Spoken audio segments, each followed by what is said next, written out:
Hello, everyone. Welcome, as always, to another episode of Ice, Records and ice, Rant. ice, ice, Oh, ice. what's up? What's Wait a up, minute. Dixon? Is everything okay? I have something I need to get off my chest. I think we need to get it off our chest. You know, it's the Christmas season, right?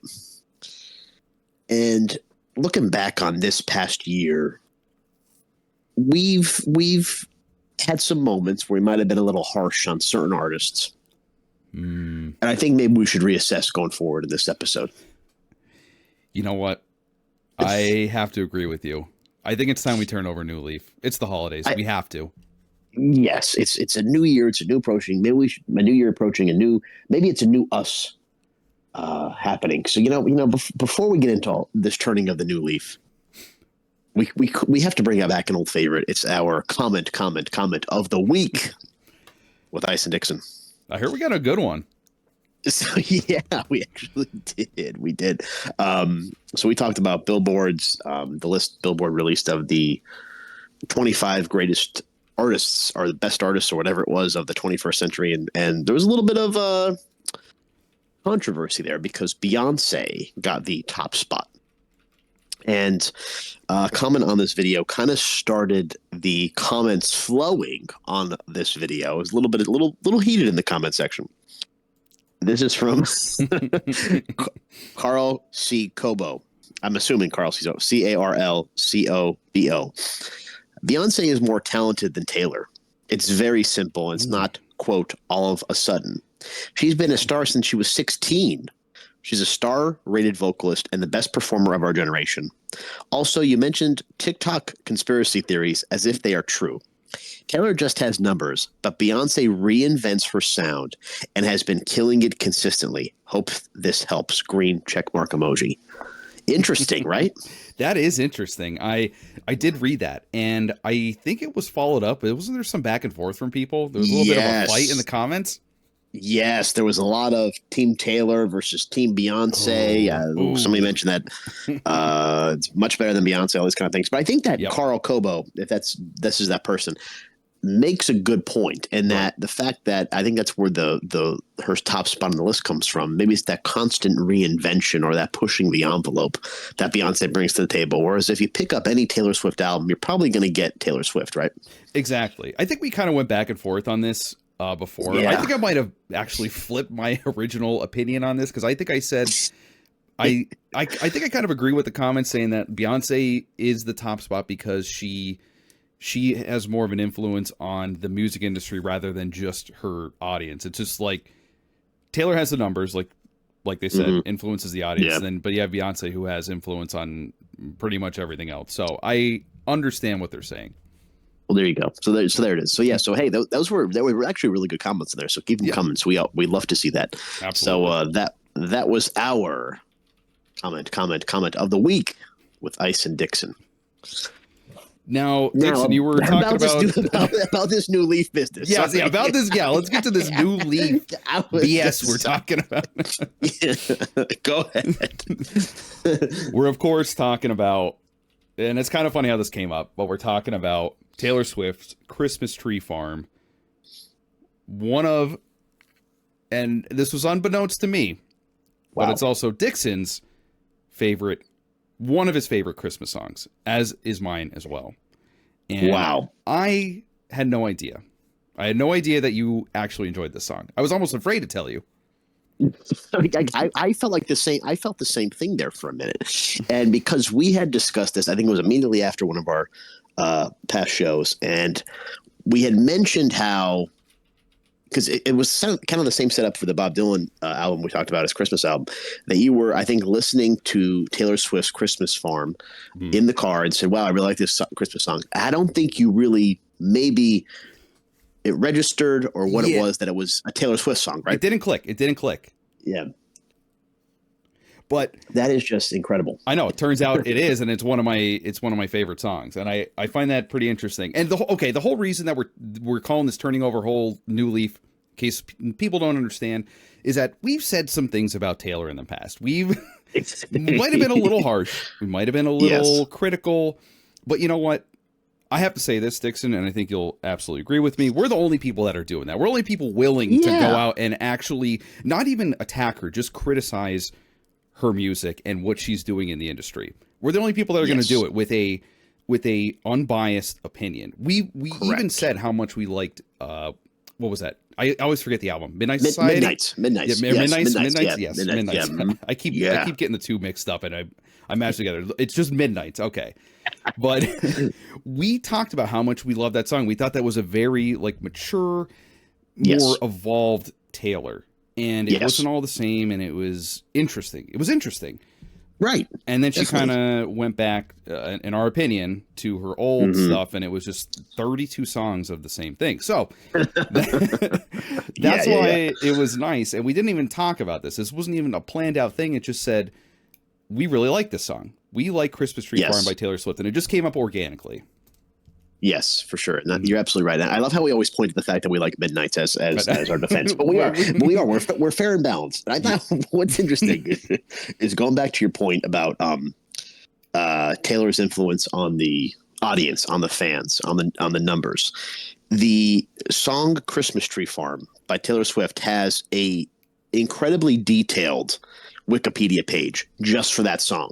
Yes. And I don't think there's some artists out there with full albums and catalogs that don't have the level of detail that has been provided to the Wikipedia page on Christmas Tree Farm just for one single song. That is such a good point. There you go.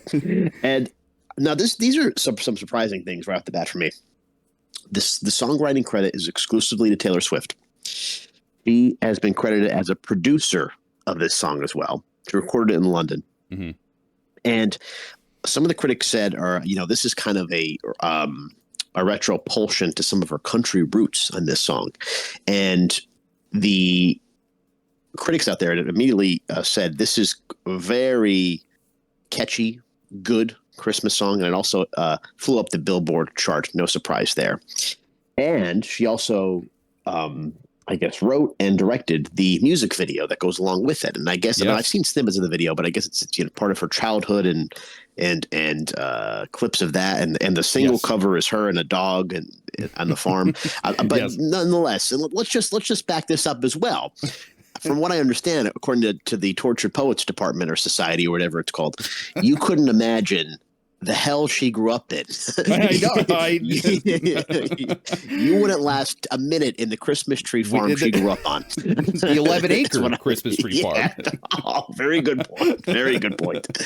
I mean, so you look at this and, the hell she grew up in, and then she's talking about this whimsical fantasy world of her Christmas, or 11-acre Christmas tree farm. Okay, Taylor, we get it. We get it, yeah. Yeah. Yeah, it sounds like hell. But anyway, it's funny that you mention this is completely credited to her, and she was also a producer on it. So I don't know if you saw this, but there was a video accompanying this song that showed the background or the behind the scenes of the making of this song. This was turned around in pretty much a day, and it's her recording herself. It's kind of just like a selfie. It's one of those vertical videos, like maybe it was on Snapchat or something to her fans at the time, but. She talks about the song, and she says, I have this idea for a Christmas song. I want to write this, and it's going to be about a Christmas tree farm because I grew up on a Christmas tree farm, so that's why it's going to be like that. And it's about living in the city and feeling down and everything, and you just kind of want to be back at a Christmas tree farm. You want to get away from the stress and everything. Right. And then, now here's what's interesting. Again, we criticized Taylor a lot. Yes. But you kind of see how she goes through the process. I mean, it's only a 5-minute video, but she starts out, she's playing the piano. And I found this interesting too. She says, I'm going to use a chord that I don't ever use. And as soon as she said that, I'm like, you know what? She really, really doesn't. Maybe, I don't know if you agree with me, Dixon. This song doesn't really sound like any of her other songs. I'm not even talking like Christmas. I'm talking like tonally. It sounds it sounds different. For sure. No, you're right. Mm-hmm. So it's more of that upbeat stuff. So I guess it does kind of go back to her country roots. But yeah, so she kind of just goes through and she makes up the lyrics in her head out as she goes. And I guess she is a producer because her and this guy, Jimmy Napes is his name. And he went through the whole thing with her. They're sitting down at the piano. They're playing it. They're kind of working it out. Taylor Swift is singing, you know, a cappella back there while Jimmy's on the keys saying, like, oh, let's do this note. I was kind of funny. He said, oh, we could put an expensive note in here. And it's an expensive chord, and it's one of those sustain chords, which is, it's very nice. If you like the song, you should check that out. I'm sure you already have. Interesting. I'm sure people have already seen this. But yeah, and then I'm sure people have analyzed this up and down. Right. But yeah, so she turns it around in 2 days. They have the whole song down, and then they record it, I think, on the 3rd. And then it also shows you how much access she has to, like, just all of these tools that she could have. She records the song, and then immediately they have a 50-person choir come in and record the whole thing as the backing voice. So I'm like, this is insane. But anyway, I just wanted to add that in there. That was my contribution there, because I looked at that video and I thought it was kind of interesting. Yeah, that is interesting. It's interesting to see her process. And like you said, the process is so. And I guess that's that balance. And what we always talked about is that, when you listen to her album, and in particular the Tortured Poets Department, there's that component that it feels just like, all right, I'm putting all this stuff together, and I got to package this out and release it for the 55 million people that want to listen to it, right? Yes. And so maybe there is that component that where she's like, okay, she's that honesty just isn't there, and I think if you look at Christmas Tree Farm, even though she recorded in less than a week, a few days, and she still had a process in mind, right, and an idea in mind, it's still her process is, okay, let's put something together, and maybe there's some truth to these things, but we just got to release something. We got to put it out there. We got to put it out quick, right? Yeah. Right. And it contrasts in the way it's like, okay, well, she put it out quick, but it's also kind of like, okay, she still was writing the song and whatever. She still contributed to it. But you're right. I feel like this song might have some truth to it. I feel like her other songs are, like you said, we got to package this whole thing. We got to have 30 songs, and they all have to be about how I hate men because my fans like that now, and that'll sell like hotcakes. And we could do 50 different versions of it, and everyone will buy it. So exactly. Exactly, 100%. And that's why this song, I feel like, kind of stands as a outlier in that whole thing. This could have easily been a heartbreak Christmas song about how someone left her. You know what I mean? Really good point. Yes. I mean, she could have packaged this as, and done a cover of Christmas blues and Blue Christmas and all these kind of things, right? Yeah. Yeah, absolutely. And then people would have been theorizing, oh, well, she broke up with her one ex-boyfriend on Christmas Day, and that's what this song's about. That's all it would have been. Right. And it's and regardless, she still brings that she can't leave these men alone. There she is. You will be there too. Under the mistletoe, saying "I love you." He absolutely has to say that for this to be a complete turnaround in her Christmas experience, right? That's all that and it matters. can't just be, "Oh wow, great Christmas tree farm," and everything's fantastic and it's Christmas. No, you're gonna be there. You're gonna say you love me, please. You're gonna do that. But she makes it sound totally different than what she's usually complaining about men, and that's why I think it works so well. Is that it's, like I said, tonally it's just upbeat, and it's a different side of Taylor. Right. I think that's probably why we like it so much. I mean, I think the chorus just it's so catchy. It's so simple, but it's so catchy. And it's like we went through it and everything else. I really like this song. I do. And there's that component that I recall and still do, go to a Christmas tree farm, and you have that moment as a kid when you're it's cold out maybe, and maybe there's snow and you're with your family, and depending on where you are located, but there's that experience that you're having at a Christmas tree farm, and I think that's very hard to replicate. And I think that's for me, definitely have that nostalgia factor for sure. But it sounds good, it's catchy, it works together, and this is one of my favorite Christmas songs, but this has to be, in my opinion, Taylor Swift's best song. Wow! And I think and we have to give her credit where credit's due. She did this all on her own. Yeah. With the exception of some of the production things. No, I completely agree with you, Dixon. I think you're right. I think when I was listening to this, I'm like, this is kind of what I want to see from Taylor Swift. I want just honest, just right from your heart. I don't care. Stop thinking so negatively. Stop attacking all these guys and have your fans go crazy. And you know what? Okay, I gotta say this, Dixon, because it was on my mind. This is a little aside, but it kind of goes into the psyche of her fan. I know we say we're turning over a new leaf, but I just gotta say this.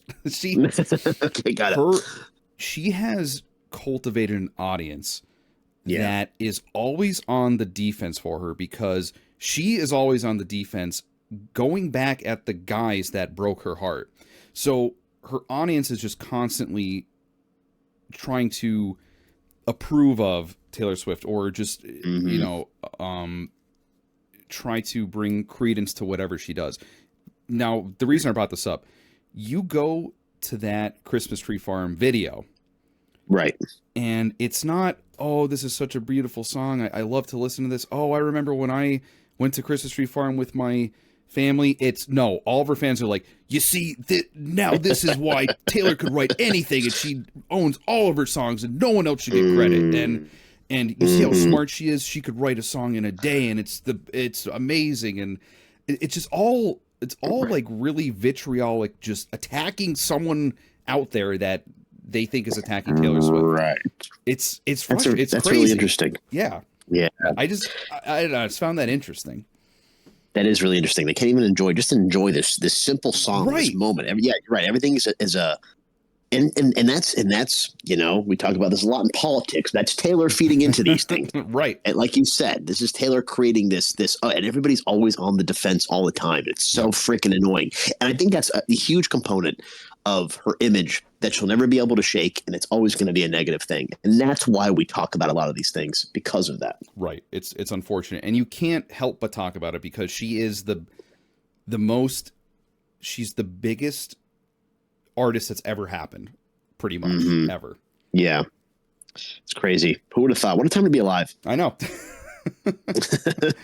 But wild, man. Either way, putting aside the fans, putting aside the whole riling up of her fans that she does inadvertently through her music, or maybe it's on purpose. I don't know, but it could be. Yeah, we do truly appreciate the song, and I want to see more of this from Taylor. So I want her to.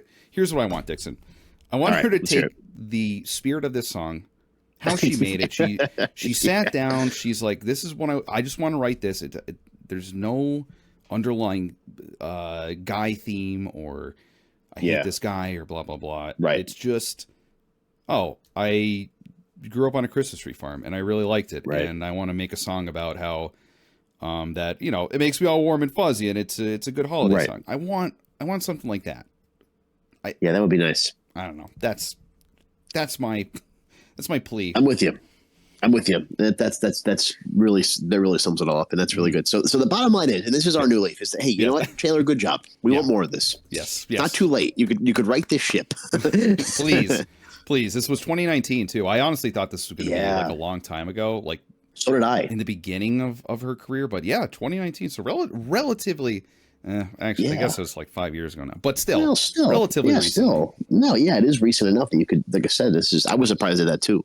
So I mean, no, definitely, absolutely. So good job, Taylor. Good job. We like it. We do. We like it. We do appreciate you. Like just so you know, just so everyone knows. Just so everyone knows. There you go. Yeah, put this next to Midnights that we had a good thing to say about Taylor. That's right. So to pivot from here. We talked about last week. We talked about, and we talked about this BTS, but we talked about on the show the movie that I was under the impression it was called The Holiday, and that's a separate movie. But the movie we were actually talking about was Love Actually. Yes. so it's funny because I said it was, and then the other thing I said that Hugh Jackman was in it. It's actually Hugh Grant. We were close. Yeah, we were close. Close on a lot of things. Just missed the mark on this. And you had said behind the scenes that you loathed this film. Yes, I did. It's very unfortunate because I remember I was at one of my family's house for Christmas, and someone was going on about how great of a movie this was, and it's a classic, and oh my God, you've never seen Love Actually, and me and my wife were like, no, we never did. You know, maybe we should just watch it, and we did, and we both were like, we literally at the end we were just like that sucked. Like that was awful. Really? Wow. It was. I wish I could remember exactly my critiques on it because I kind of it was like 2 years ago, but it felt like it went nowhere. A lot of stupid things happened, and there were too many intertwined stories. And then here's the laziest thing. Here's the laziest thing, Dixon. Okay. Everyone just ends up at the airport at the end, and I thought that it was gonna like intertwine, and like like this person knows this one, and like they're gonna meet in this way or whatever. But it's just that they all just meet at the airport. It's like the director's like, what's the easiest thing we could do to make it? Where do people go? And they would run into the airport. Okay, good. Where do people go? Wow, I am surprised. Well, I'm not surprised because you're a hard critique on the film thing. I know. And I feel like I'm too harsh maybe sometimes, but that's. I'll tell you what, I really enjoy it. I like that movie a lot. I think it's really fine. Good. That's fair, and I understand that I have the unpopular opinion. I know a lot of people absolutely love this movie. Yeah, people really like it. I maybe have to give it another chance. I don't know. Yeah, I mean it's hard to read down. I mean it's one of those movies. I think the first time you watch it, you have to like actually watch it, which is ridiculous because it's nonsense, as you said. You know what I mean? But I just I don't know. I like it. I think it's kind of cool. I don't know. And I get what you're saying about the laziness of it and everything else. But it's about Love Actually. I get it. I understand. Maybe I'll give it another chance. Okay. So 2 more things I want to bring up real quick. Actually, you're gonna. Oh yeah, I do. Follow up on the comments too. Yeah. So last thing I want to bring up is we were talking about the Bob Dylan. Talking about Bob Dylan's Christmas album last week. If you missed that, check it out because I think you're going to be really surprised. I think you're going to enjoy it as well if you haven't listened to it yet. Oh yeah, the album and the episode. But it was funny. I was thinking back on when you said you heard "Must Be Santa" on the radio driving to meet my fiance and I at a Christmas theme event, and that particular day it was very windy and very cold, and I wasn't properly dressed, and on that particular day, I had a flannel shirt on. And this is rare for us as far as weather goes. And so I wasn't prepared, but I was walking down the street with my hands in my pockets, with my shoulders kind of rounded and my head down. And I said to my fiance, I said, "This is Bob Dylan core right here." And she's like, what's Bob Dylan core? I'm like, "You're wearing something that's way too light for you in the winter, and you're like trying to cover yourself from the weather." That's so perfect. If you search hashtag Bob Dylan core on Instagram, there's all these guys walking around with these really thin jackets, like in New York City, and it's like Bob. This is giving Bob Dylan core. I thought about it. I'm like, Bob, it's like all these Bob Dylan moments happen almost as if it was the movie Love Actually, but it was about the Bob Dylan Christmas album, and here we are. That's so. You know what's hilarious? I literally just searched Bob Dylan core, and it's honestly a bunch of guys just hunched over walking. This is amazing. Right? Yeah, walking. Yeah, it's so funny. It's so funny. It's so random. It's so spot on though. It's so spot on. Yeah. And I guess replicating, the freewheeling Bob Dylan cover photo with him and his wife at the time, Susan, and. Yeah, we're looking forward to that movie. We watched an updated trailer, or a second part of the trailer. I didn't realize. I guess I realized, but I didn't realize what a component Johnny Cash had, or has, and will have in this film, and then in his career as well. I know that was a thing. I think we talked about it in one of our Bob Dylan episodes. Is that when he and Johnny Cash met, Johnny Cash gave Bob Dylan his guitar, and somebody said, "What's that about?" He said, "Oh, that's like a old country western, southern whatever tradition. You really respect a songwriter or somebody, you give them your guitar." And Johnny Cash actually did that when he met Bob Dylan. That's really cool. That's all. I mean, and that was, I don't know if you saw some of the comments, but I guess people weren't expecting that. They weren't expecting Johnny Cash to be involved, and they said that was like a big reveal for this trailer that they just released. Gotcha. Yeah. So people were pretty pumped about it. I was surprised too. Mm-hmm. And so, speaking of TikTok conspiracy theories, you have an update. You have an update for us, I think. Or? Yeah, and this kind of brings us right around to the Beyonce Taylor Swift feud, and it's kind of all coming full circle now. And it's kind of interesting because Taylor used to be country herself, but Beyonce herself was awarded the greatest female country artist award in 2024 by Billboard. Really? Could you believe that? No, I cannot believe that. I know. It's pretty nuts to me. And I'm like, okay. I feel like there's probably some female artists that are in the country genre that have probably done and worked a lot hard. I'm not saying Beyonce doesn't deserve to be where she is now, because she's been through in this for a long time. But really, like, the best country artist of the year? Do you think? What do you think about that? That kind of shocked me. That's very shocking. That's very, very shocking. And I think,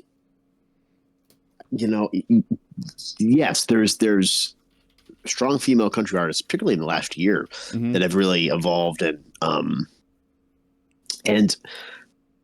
Beyonce's country album, I listened to it when it came out.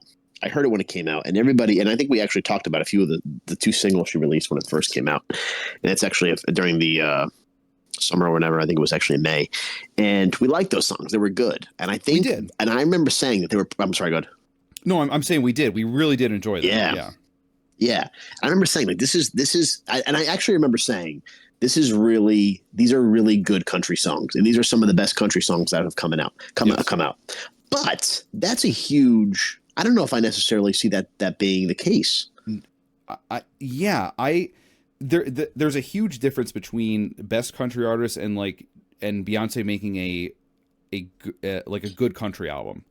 Right, I got you. Yes, you're absolutely right. That's a good point. I think it's great. I think she's very talented, and we really like those songs and an album and everything. But I just don't feel that she had enough pull to say, like, other female country artists did not do something better and different. And again, maybe it just comes down to numbers. I don't know.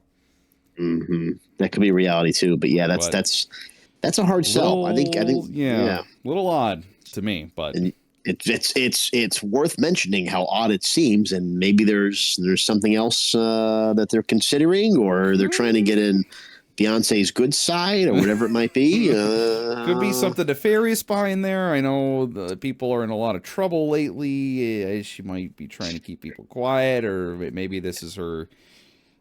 We don't know. We don't know. We're asking questions. That's all it is. We're just asking questions. Yes, and it's a good thing to ask questions. And we saw too is that Jay-Z is now the subject of a civil lawsuit regarding one of Diddy's incidents. And you called this, by the way. You said this.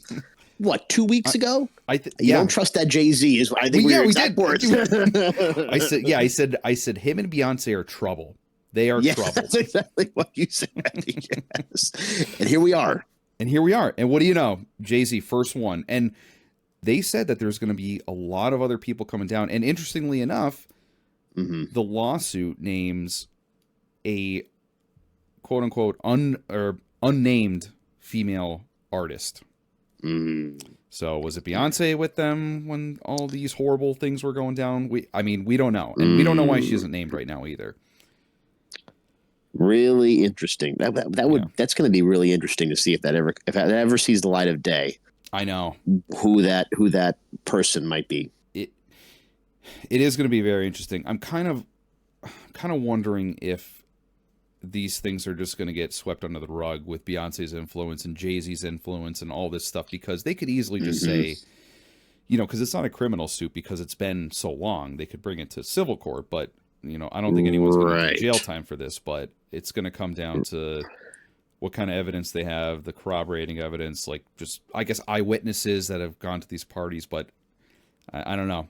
I wonder if that'll, No, what were you going to say? I was going to say, you wonder if that'll change anybody's, like, persona or opinion of them. You know what I mean? Like, you wonder if that'll even, like, make an impact. I hope it does, because I personally don't trust these people. You said it all along. That's just what I'm saying, and even more so than Beyonce, I get such a bad vibe from Jay-Z. There's something about him that is not good. It's trouble. Yeah. Beyonce, I don't really trust either, but yeah. Well, maybe for good reason, and that's what we're doing. That's what we're doing. We're just asking questions. That's all, and it's worth having that conversation. Exactly, and it's all alleged, so don't sue us. We don't know if this is true. Who knows? We don't know. JC, friend of the show. Yeah. Come on, whatever you want. Come on, we'll clear your name. Love to hear your side. Yeah. Oh well. Good stuff. Good stuff. Yes, sir. Well, guys, hope you're enjoying the holiday weekend, or not the holiday weekend, the holiday month rather. We're not there. We're not quite there yet. We're not quite there yet. We're getting there. We're getting there. Very slowly but surely. That's right. That's right. So, guys, thanks for listening. Let us know what you think about Taylor Swift's song "Christmas Tree Farm," and let us know if you grew up on an 11-acre Christmas tree farm. We want to know that. as many have, but we guys, we'll see you in the next one. Peace.